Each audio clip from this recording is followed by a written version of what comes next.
Awan memiliki berbagai pengaruh terhadap alam, mulai dari pengaturan suhu bumi hingga siklus air, curah hujan, dan bahkan kondisi visual langit. Awan berperan dalam memantulkan radiasi matahari, mendinginkan permukaan bumi, dan juga menyerap panas yang dipancarkan ke angkasa, sehingga dapat menghangatkan bumi. Selain itu, awan juga menjadi bagian penting dari siklus air, membawa hujan dan salju, serta memengaruhi pertanian dan ekosistem.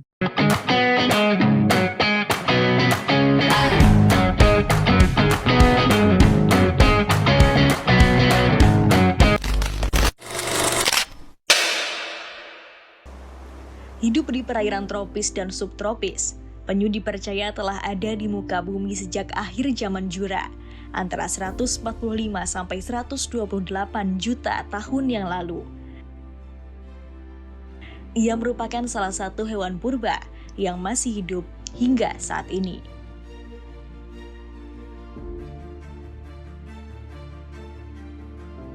Bahkan, keberadaan 6 dari 7 spesies penyu dunia ditemukan di wilayah perairan Indonesia.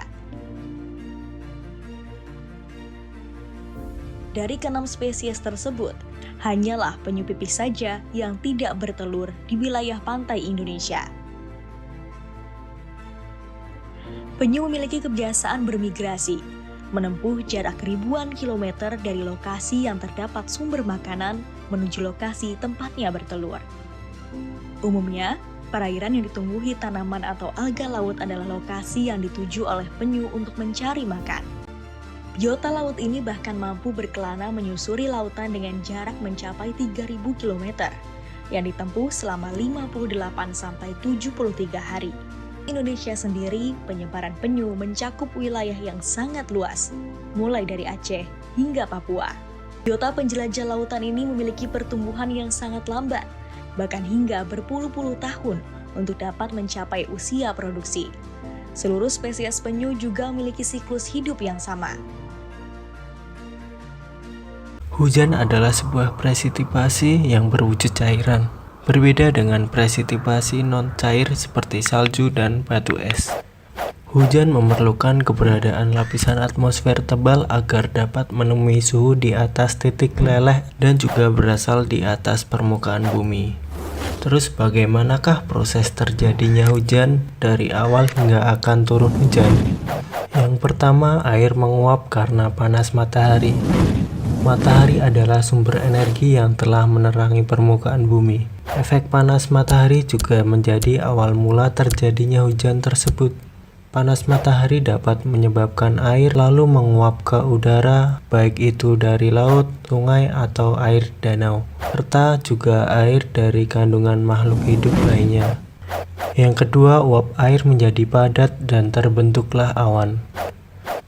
Suhu udara memegang peranan penting dalam proses kondensasi, yaitu pemadatan uap air dan kemudian akan menjadi sebuah embun. Embun terbentuk dari titik-titik air kecil sehingga suhu udara semakin tinggi dan akan membuatnya memadat dan menjadi awan.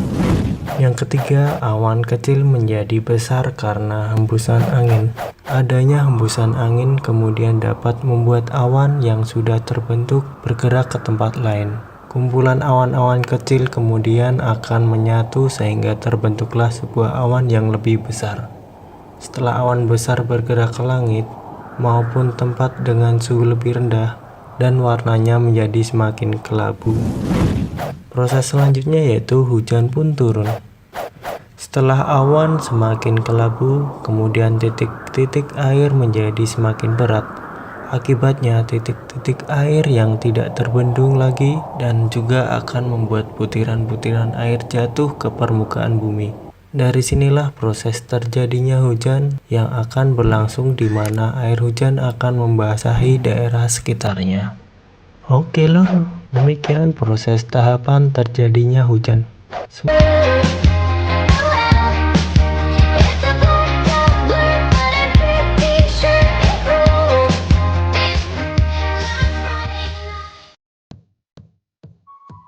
Suhu udara.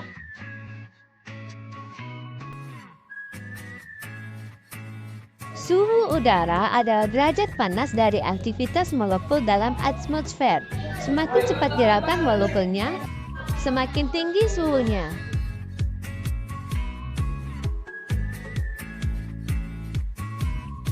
Rata-rata penurunan suhu udara menurut ketinggian di Indonesia sekitar 5-60 derajat Celcius per 1000 meter.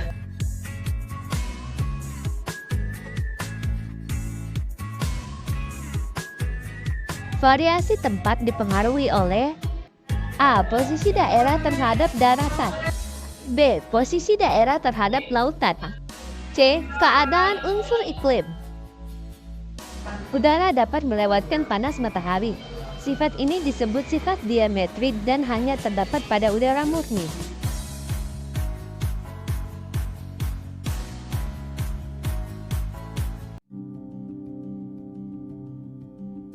Bioma sabana.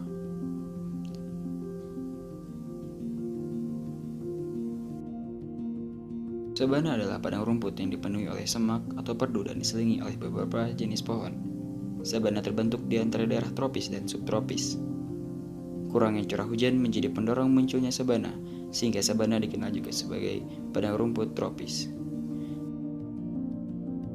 Iklimnya tidak terlalu kering untuk menjadi gurun pasir, tetapi tidak cukup basah untuk menjadi hutan. Suhu dari daerah sabana tetap hangat sepanjang tahun.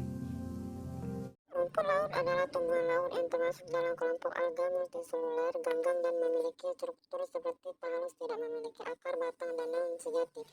Jenis-jenis rumput laut hijau contohnya adalah Ulva latuca. Rumput laut coklat contohnya adalah Sargassum sp. Rumput laut merah contohnya adalah Gracilaria verrucosa. Pemanfaatan pangan. Rumput laut dapat dikonsumsi langsung sebagai makanan seperti selada laut atau diolah menjadi berbagai produk makanan. Industri rumput laut digunakan sebagai bahan baku pembuatan agar-agar, algin, dan berbagai produk lainnya. Budidaya rumput laut dapat menjadi sumber penghasilan bagi masyarakat pesisir dan membantu menjaga kelestarian sumber daya laut. Keanekaragaman rumput laut di Indonesia sangat tinggi.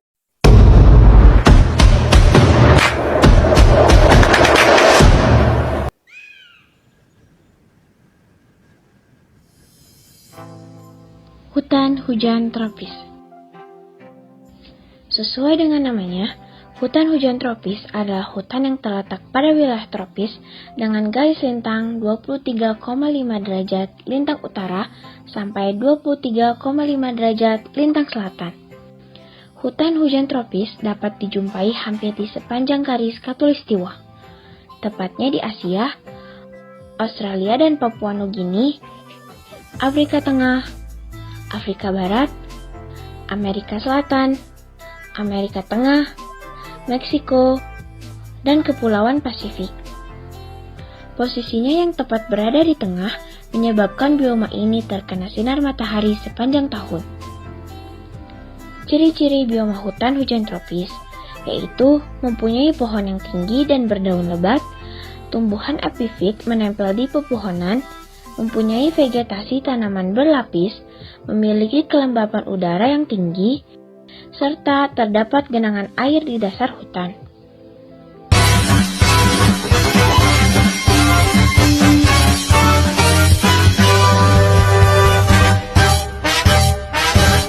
Ini kita akan ngebahas tentang bioma gurun.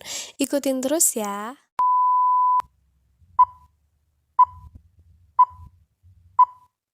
Apa sih yang dimaksud dengan bioma gurun itu? Bioma gurun adalah ekosistem yang ditandai oleh curah hujan yang sangat rendah, suhu yang ekstrim, dan tanah yang kering. Hadir karena penguapan air yang berlebihan dan suhu permukaan tanah yang sangat panas. Akibatnya terdapat proses pelapukan jenis batuan karena perbedaan temperatur yang sangat tajam. Atmosfer seperti ini mengakibatkan tanah menjadi gersang dan berubah menjadi gurun pasir. Suhu merupakan suatu kondisi yang menunjukkan derajat panas atau dingin suatu benda. Semakin tinggi suhu pada benda maka semakin panas pula benda tersebut.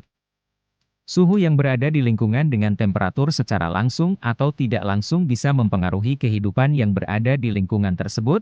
Sebut saja komponen biotik dan abiotik yang membentuk suatu ekosistem. Interaksi antara komponen biotik dan abiotik harus berada dalam kondisi normal atau seimbang agar segala proses yang terjadi berjalan dengan baik. Berikut 10 peran suhu dalam ekosistem makhluk hidup. 1. Mempengaruhi proses metabolisme makhluk hidup. Metabolisme merupakan reaksi kimia yang terjadi di dalam tubuh makhluk hidup yang melibatkan enzim. Pada suhu yang relatif tinggi, enzim akan rusak, sedangkan pada suhu sangat rendah enzim akan terhambat atau tidak aktif sehingga aktivitas metabolik dalam tubuh bisa terhambat. Suhu normal kinerja enzim pada manusia yaitu sekitar 35 derajat Celcius sampai 50 derajat Celcius. Sedangkan fotosintesis pada tanaman berkisar mulai dari 15 sampai 47 derajat Celcius. 2. Mempengaruhi kondisi pertumbuhan dan perkembangan makhluk hidup. Secara tidak langsung, jika suhu mempengaruhi metabolisme tubuh makhluk hidup maka berdampak pula terhadap pertumbuhan mereka. Suhu yang berubah-ubah seiring waktu akan mengacaukan proses perkembangan pertumbuhan seperti beberapa tumbuhan yang mengalami masa berbunga lebih awal dan musim reproduksi bagi beberapa kelompok hewan. 3. Menimbulkan penyakit tertentu. Pada tubuh makhluk hidup terdapat mikroorganisme normal. Mikroorganisme itu tidak akan menimbulkan hal-hal merugikan jika inangnya tetap berada dalam kondisi suhu normal. Namun, jika keadaan tersebut tidak terpenuhi, bisa saja jumlah mikroorganisme akan meningkat dan dapat menyebabkan kerusakan pada tubuh, sehingga dapat menimbulkan penyakit. 4. Mempengaruhi pola penyebaran makhluk hidup. Makhluk hidup dapat tumbuh pada kisaran suhu tertentu, sehingga tidak heran jika berbagai ekosistem yang berbeda iklimnya mempunyai makhluk hidup unik yang menghuni lingkungan tersebut. Jadi, suhu juga berperan sebagai salah satu faktor penghambat persebaran flora dan fauna. Jika terjadi perubahan suhu drastis yang menyebabkan perubahan lingkungan, menimbulkan kondisi yang tidak optimal untuk hidup mereka, memaksa mereka mencari tempat lain yang sesuai. 5. Penurunan jumlah populasi makhluk hidup. Suhu berpengaruh terhadap keberlangsungan populasi suatu organisme. Kesulitan sumber air bersih dan makanan serta krisis lingkungan lainnya akibat suhu ekstrim bisa menyebabkan beberapa populasi akan berpindah tempat, yang parahnya lagi kondisi ini bisa mengakibatkan kematian. 6. Mempengaruhi dekomposisi bahan organik. Suhu sangat mempengaruhi proses pembusukan, misalnya mikroorganisme memerlukan suhu optimal sekitar 30-50 derajat Celcius. Suhu yang tinggi mengakibatkan meningkatnya suhu tanah, sehingga organisme seperti cacing dan serangga sebagai dekomposer akan terganggu keberlangsungan hidupnya. 7. Mempengaruhi ketersediaan oksigen dan karbon dioksida di lingkungan. Misalnya dalam lingkungan perairan, makin tinggi suhu air maka kelarutan oksigen akan menurun, sedangkan karbon dioksida akan meningkat. Hal ini tentu merugikan makhluk hidup di dalamnya khususnya kelompok ikan. Ekosistem akan menjadi tidak seimbang. 8. Mempercepat proses penguapan. Suhu panas dapat membantu terbentuknya hujan. Air yang menguap oleh suhu lingkungan akan naik ke atas dan akan terjadi kondensasi serta pembentukan awan. Dari awan inilah nantinya turun titik-titik air. Penguapan dapat berasal dari menguapnya permukaan air laut dan juga dari transpirasi, evaporasi yang terjadi pada tanaman. 9. Meningkatnya tinggi permukaan air laut. Suhu yang ekstrim akhir-akhir ini mengakibatkan penyusutan es di daerah kutub. Penyusutan disebabkan es yang mencair. Akibatnya permukaan air laut global akan meningkat. Dikhawatirkan pulau-pulau kecil yang menjadi habitat berbagai jenis makhluk hidup akan tenggelam. Dampak yang paling dirasakan terjadi pada organisme penghuni kutub seperti beruang es, anjing laut, dan lainnya yang sangat bergantung terhadap habitat es ini khususnya dalam perolehan makanannya. 10. Suhu berperan dalam perubahan iklim suatu ekosistem. Setiap ekosistem memiliki kisaran suhunya masing-masing, itulah kenapa hanya terdapat organisme jenis tertentu yang dapat mendiami ekosistem. Misalnya ekosistem gurun pasir, ekosistem hutan hujan tropis, dan ekosistem air laut yang berbeda satu sama lain. Itulah 10 peran suhu dalam ekosistem makhluk hidup. Sekian video kali ini, semoga bermanfaat. Halo semuanya. Kali ini kita akan membahas salah satu makhluk laut yang memiliki bentuk unik dan menarik, yaitu bintang laut. Bintang laut, atau secara ilmiah disebut asteroidea, adalah hewan laut yang termasuk dalam kelompok invertebrata, atau hewan tak bertulang belakang. Meskipun disebut bintang laut, sebenarnya bintang laut bukanlah ikan, karena mereka tidak memiliki insang, sirip, atau tulang belakang seperti ikan pada umumnya. Ciri khas dari bintang laut adalah bentuk tubuhnya yang menyerupai bintang, biasanya memiliki 5 lengan, tetapi ada juga spesies yang memiliki hingga 40 lengan.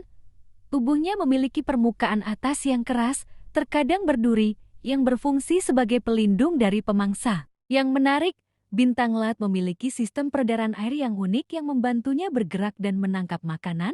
Di bagian bawah lengannya terdapat kaki tabung kecil dengan penghisap yang membantunya menempel di batu atau dasar laut. Bahkan bisa membuka cangkang kerang untuk dimakan. Salah satu kemampuan luar biasa bintang laut adalah kemampuannya untuk meregenerasi. Jika salah satu lengannya terputus, bintang laut bisa menumbuhkannya kembali. Bahkan, dalam kondisi tertentu, lengan yang terputus itu bisa tumbuh menjadi individu baru. Bintang laut hidup di berbagai zona laut, mulai dari daerah pasang surut hingga kedalaman ribuan meter. Mereka bisa ditemukan di hampir semua lautan di dunia, dari perairan tropis hingga daerah yang sangat dingin. Selain bentuk dan kemampuannya yang unik, bintang laut juga memiliki peran penting dalam ekosistem laut.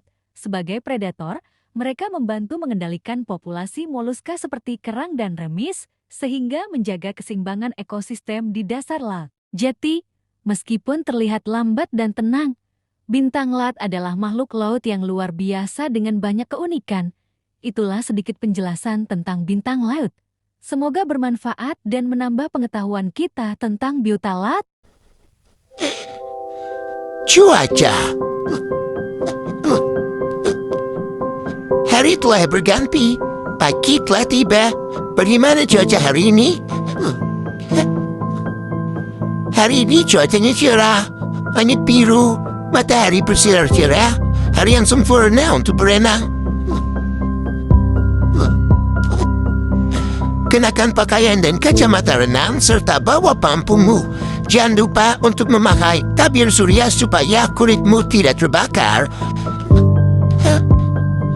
Hari ini cuacanya berangin. Ketika angin bertiup, hari yang sempurna untuk menerbangkan layang-layang.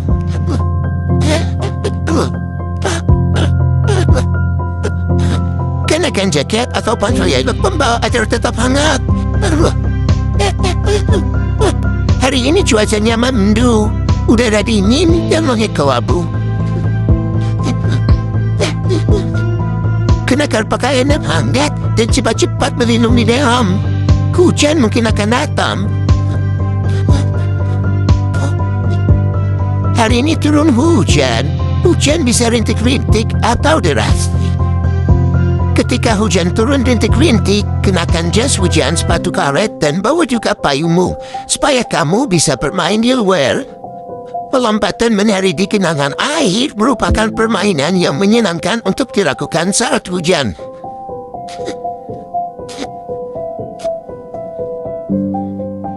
Hari ini terjadi badai. Hujan turun deras disertai petir dan kilat yang menakutkan.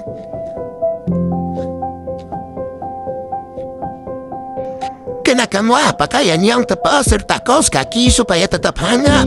Atau minumlah sesuatu yang hangat. Jika kamu ketakutan, bersembunyilah di bawah selimutmu. Ada hari-hari yang hangat dan ada juga hari-hari yang dingin.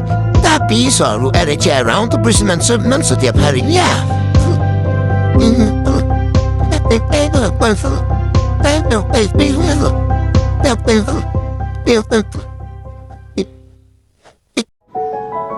Fakta unik ubur-ubur. Ubur-ubur memiliki bentuk seperti payung terbalik dengan tubuh transparan dan tentakel menjuntai. Mereka memiliki mulut di bagian tengah payung. Beberapa ubur-ubur memiliki tentakel beracun yang digunakan untuk menangkap mangsa dan melindungi diri. Racun mereka bisa menyebabkan iritasi kulit dan bahkan dapat berbahaya bagi manusia. Ubur-ubur memakan ikan kecil, zooplankton, dan organisme laut mikroskopis sebagai sumber makanan utama. Beberapa spesies ubur-ubur juga memangsa ubur-ubur lainnya. Ubur-ubur berkembang biak secara seksual. Jantan melepaskan sperma ke air, yang kemudian digunakan oleh betina untuk membuahi telur. Telur-telur tersebut berkembang menjadi larva yang kemudian berubah menjadi ubur-ubur dewasa. Matayga adalah media asam. Tanaman taiga berwarna hijau sepanjang tahun, meskipun itu saat musim dingin dengan suhu yang sangat rendah. Sangat sedikit spesies tanaman yang hidup, yang umumnya hanya terdiri dari 2 atau 3 jenis tanaman. Persebaran bioma taiga di seluruh lintang utara yang tinggi, antara tundra dan hutan beriklim, dari sekitar 50 derajat lintang utara hingga 70 derajat lintang utara, tetapi dengan variasi regional yang cukup besar. Bioma taiga dapat ditemui di daerah Rusia, Mongolia, Jepang, Norwegia, Swedia, Islandia, Finlandia, Amerika Serikat, Kanada, Skotlandia. Jenis-jenis flora bioma taiga. Pohon-pohon di daerah taiga mempunyai daun yang berbentuk seperti jarum dan mempunyai zat lilin di bagian luarnya, sehingga tahan terhadap kekeringan. Contoh jenis-jenis tumbuhan conifer tersebut adalah alder, betula, juniper, dan spruce.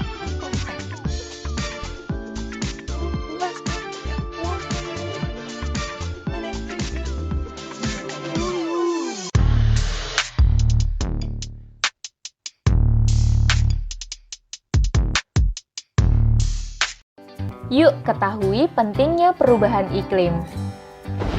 Halo teman kece, tahu nggak perubahan iklim adalah masalah penting yang akan berpengaruh besar pada masa depanmu nanti? Sebenarnya mungkin saja kamu sudah merasakan dampaknya sekarang. Beritanya saja sudah banyak di berbagai daerah di Indonesia. Contohnya, banjir besar di Jakarta, menghilangnya tambak bandeng di Tuban, hingga menyusutnya garis pantai Pulau Gili di Lombok.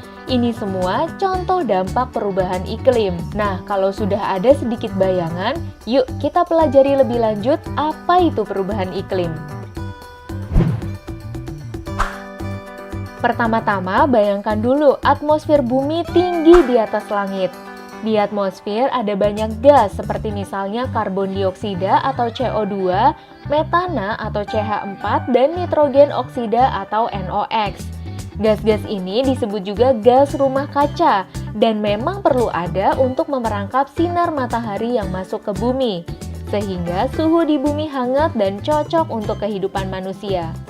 Tapi masalahnya sekarang gas-gas ini jadi terlalu banyak jumlahnya di atmosfer sehingga terlalu banyak sinar matahari yang diperangkap. Akibatnya, suhu di bumi jadi makin panas.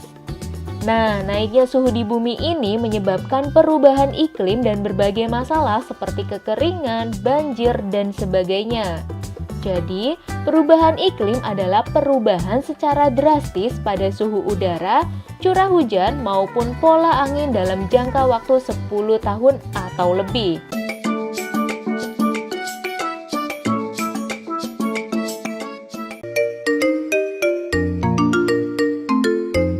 Ikan Nemo adalah ikan badut. Ikan badut ini dikenal karena warna oranye dan putih yang mencolok, serta pola yang khas, seperti garis-garis atau bintik-bintik.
paling terkenal dengan kemampuan untuk menghasilkan sengatan listrik. Bahkan sengatannya pernah terlihat melumpuhkan seekor buaya yang ingin memakannya.